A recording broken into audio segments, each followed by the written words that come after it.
Vamos falar sobre profecias do fim do mundo que mencionam zumbis, os mortos andando junto com os vivos. Existe alguma menção de mortos andando junto com os vivos na Bíblia Sagrada? De que serve estudar isso? Para que serve? Em que edifica o nosso coração estudar as profecias sobre o fim do mundo? Primeiro, uma vez uma pessoa me falou: me prove que Deus exista, mas não use a Bíblia, não use Evangelho, não quero que você mencione Cristo, mas me prova sem mencionar a Bíblia. E eu digo para os senhores o seguinte: a pregação da cruz é loucura para os que perecem. E para nós que nos somos salvos, ele é o poder de Deus. E o que eu quero dizer com isso? Eu quero dizer, se alguém te pedir, me prova que Deus existe sem usar a Bíblia, a não ser que Deus te dê uma revelação de que essa pessoa está destinada à salvação e vai te dar um argumento muito poderoso, mas é um grande sinal de que essa pessoa já está destinada para se perder.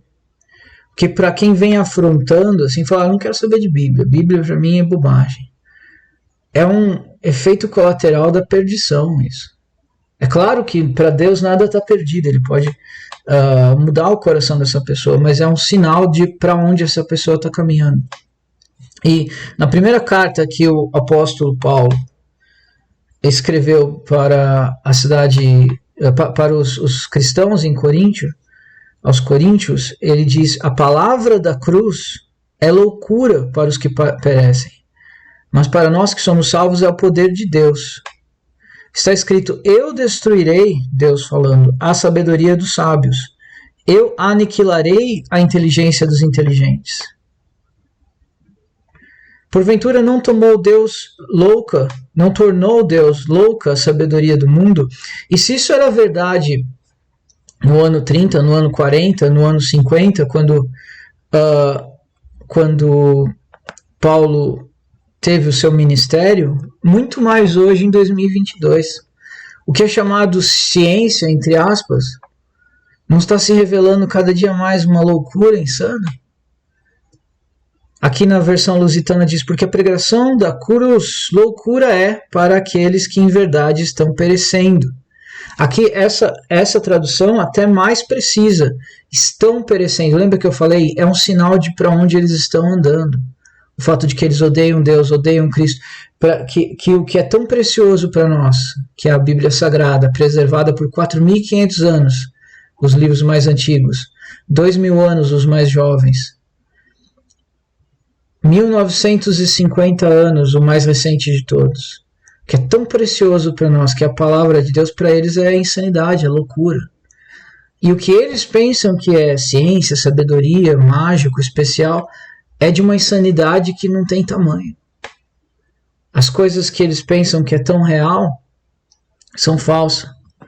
E eles vão colocando cada vez mais perdição no baldinho deles de perdição, cada vez mais pecado, cada vez mais culpa, adicionando cada vez mais culpa, e sem ter um salvador, sem ter alguém que expie essa pena que vai aumentando, e nós sabemos qual é o destino disso. Essa bola de neve se torna uma pena eterna. Qual é a punição? Quantos anos de reclusão essas pessoas terão? Eternidade. E graças a Deus pelo nosso Senhor Jesus Cristo, que nos livra disso. Porque para eles é loucura, para nós é o poder de Deus. Para aqueles que estão perecendo, a cruz é loucura.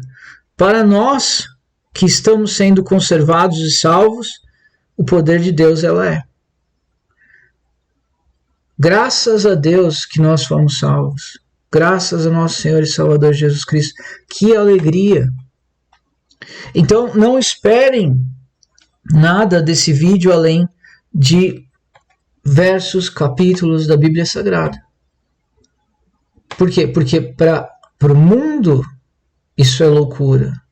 Para nós que estamos sendo salvos, por que estamos sendo salvos? Porque se completa ou no dia da nossa morte, ou no dia do arrebatamento, ou no dia da consumação dos tempos. A nossa salvação vai se completar nessa perspectiva que nós temos aqui de vida, num desses 3 eventos. Mas estamos sendo salvos, estamos sendo conservados. Fomos comprados e um dia o comprador vem retirar o produto. Foi reservado para ele na loja, ele já pagou o preço, pagou com sangue na cruz. Nós somos uma mercadoria comprada e um dia ele vem buscar o que é dele. Então, senhores, em Coríntios capítulo 7, verso 29,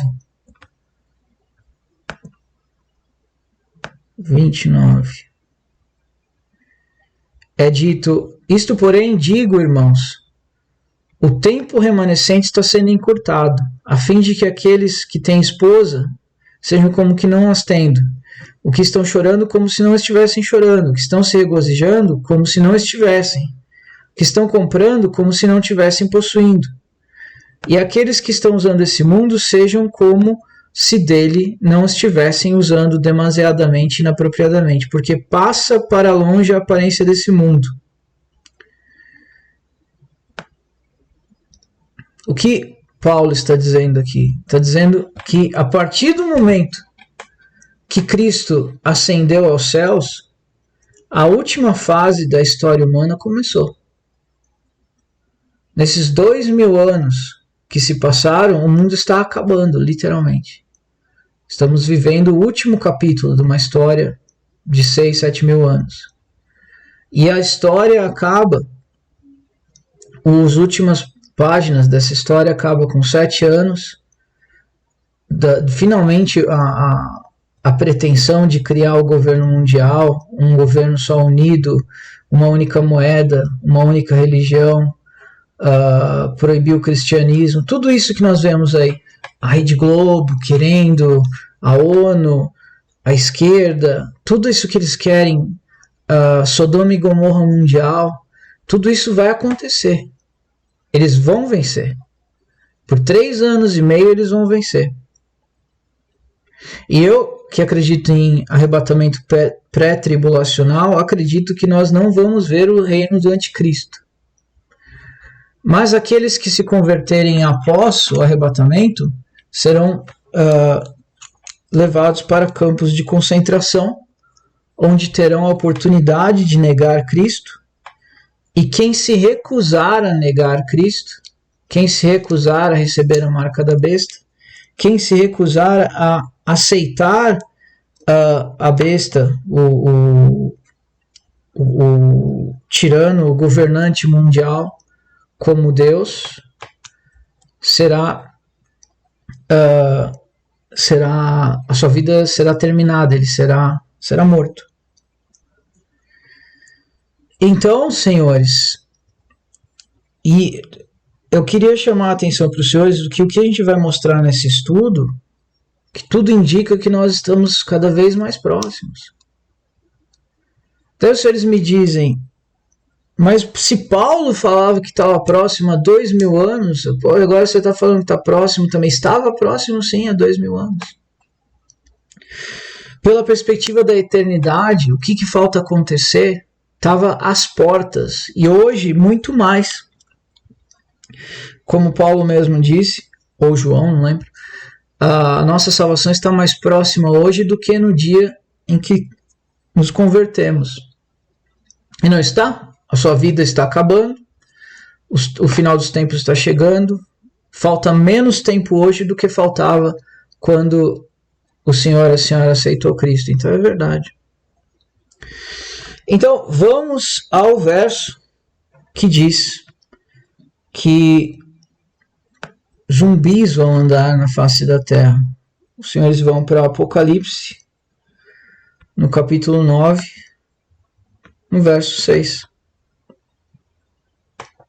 Naqueles dias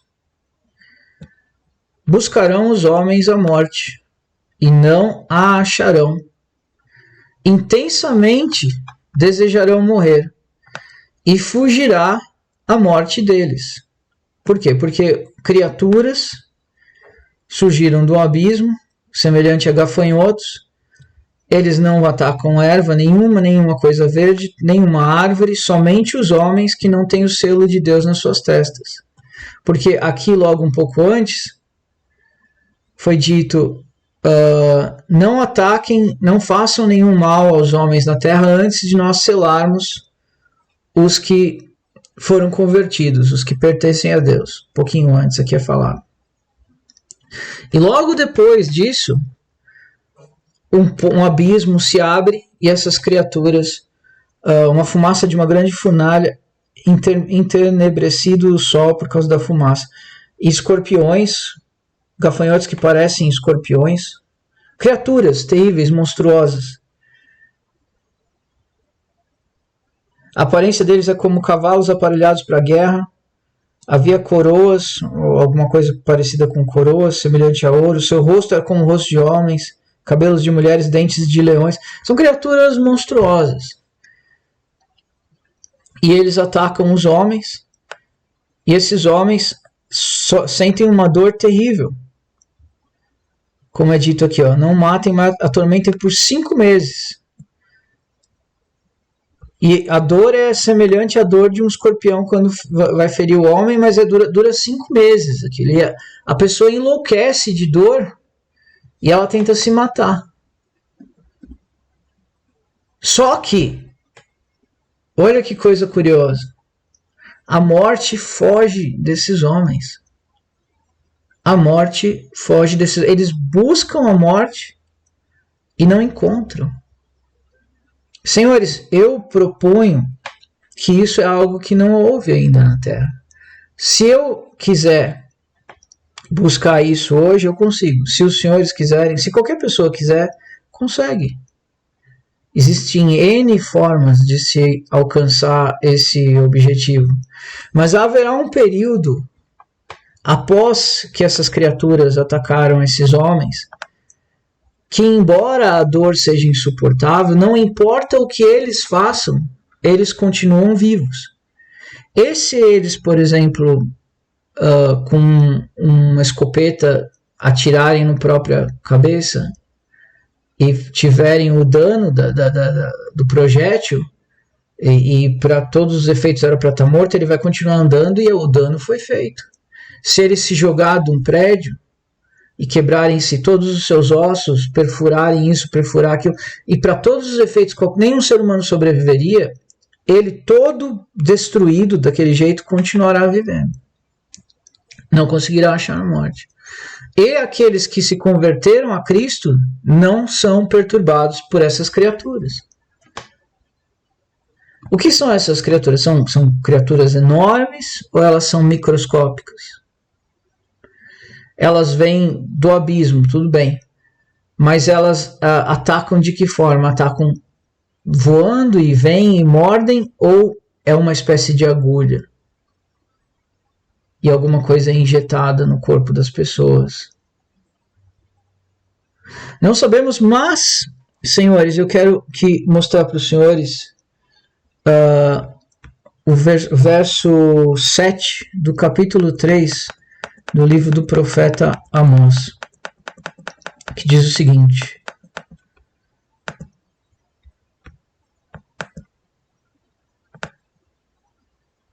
tocará a trombeta na cidade, o povo não estremecerá, sucederá um mal na cidade sem que o Senhor tenha feito.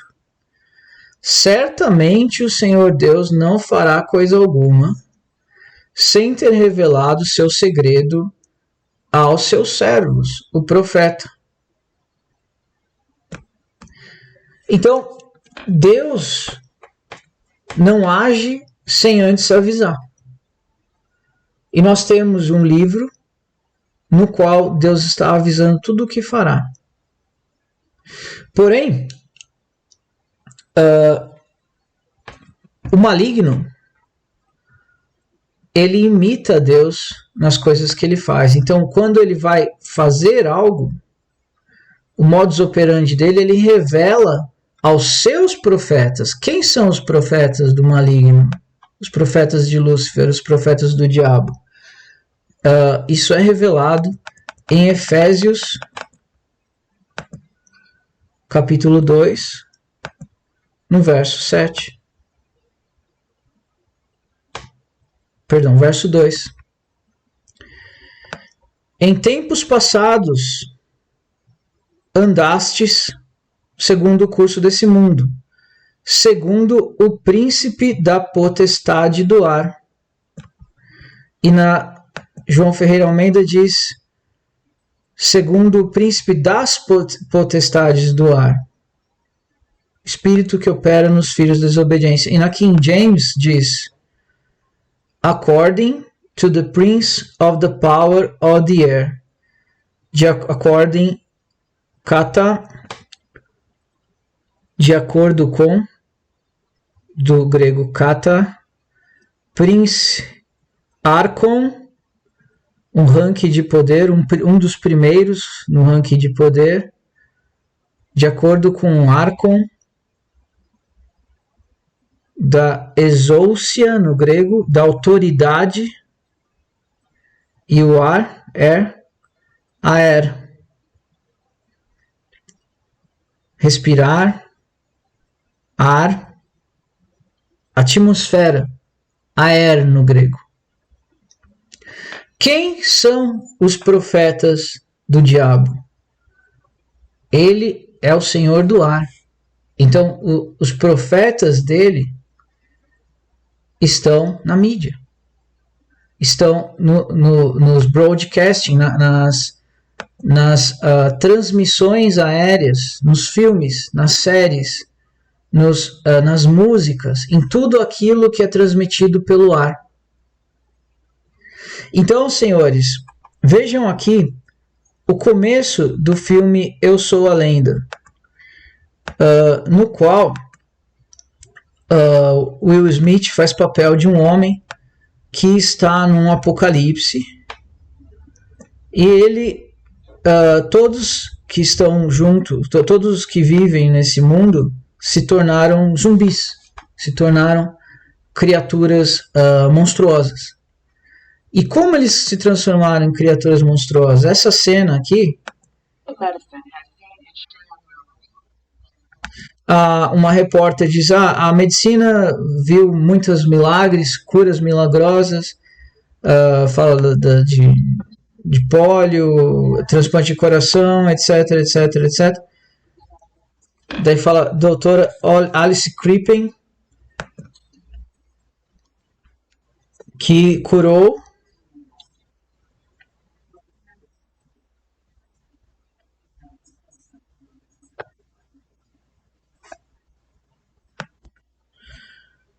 ela está dizendo que ela descobriu a cura do câncer.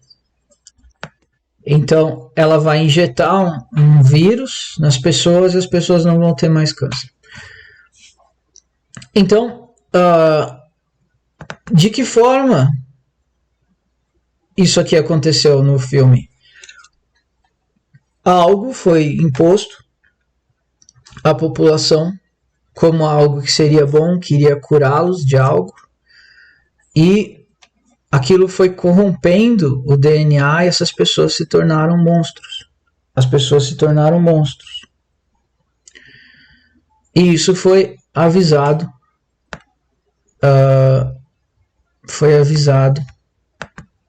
Em 2012, há 10 anos atrás, que isso seria feito. E assim foi. E se os senhores forem para Isaías,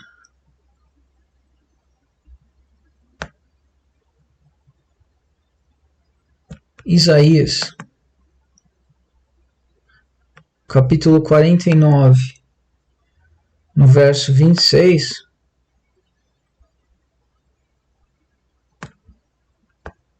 na versão João Ferreira de Almeida, é dito o seguinte: